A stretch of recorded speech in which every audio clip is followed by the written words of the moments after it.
Is Jesus a communist? Is it possible that Jesus actually might have been a socialist? Look, I'm not even going to beat around the bush with you. I'm going to go ahead and straight it. No, Jesus was not a communist or a socialist at all. I never wanted to get political with this page at all. And in fact, that's the exact reason why I believe Jesus was never a communist in the first place. So check it. Communism is a political and economical viewpoint. And Jesus wanted nothing to do with politics. That's not what he came for. In fact, shortly after Jesus fed the 5,000, they're like, this is the dude. He's powerful. He can gather a crowd. He's the one.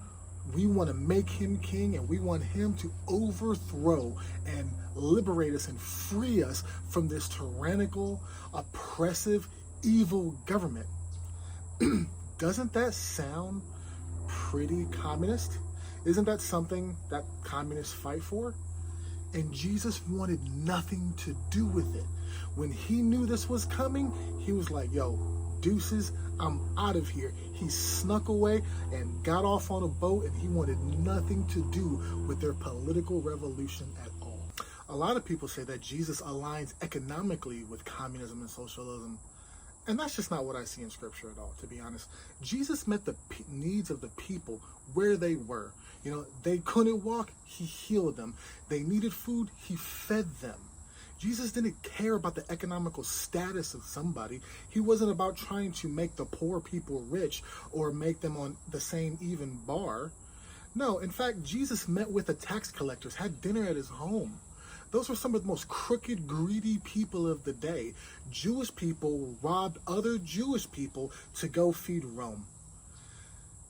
I mean, if anything, that sounds closer to capitalism than what those people were doing. Not to say that Jesus was for capitalism, but do you think Jesus actually would have sat down with the tax collectors and try to reach him?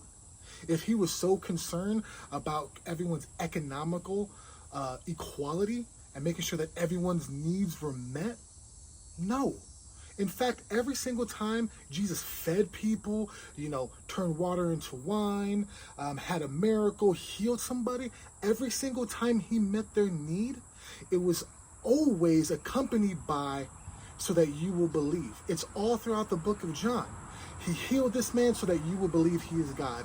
He healed this woman over here so you would believe that they were God. He performed this miracle so that you would believe that he was God. Jesus didn't necessarily care so much about your economical status and where you were as much as he did you knowing that he was God. And to be quite honest, there's many, many more examples other than just a few that I gave. But even if you dig deep into those, I believe you would see the exact same thing that I'm saying now. So I'll put it like this. If Jesus came back today, he wouldn't care about politics.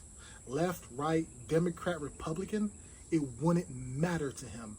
I know a lot of Republicans would like to believe that Jesus would 100% be on their side, but he wouldn't care about Republican politics, and he would not care about Democratic politics. If Jesus came back today, he wouldn't care about the economic status of people, rich or poor. He wouldn't be trying to rob from the rich to give to the poor. He just wouldn't care about that. He would love people equally. And in fact, what he would really care about is that people would see that he is God and worship him because he deserves it. He would heal people, absolutely. He would meet people's needs, but so that they would know and see for themselves that he is God.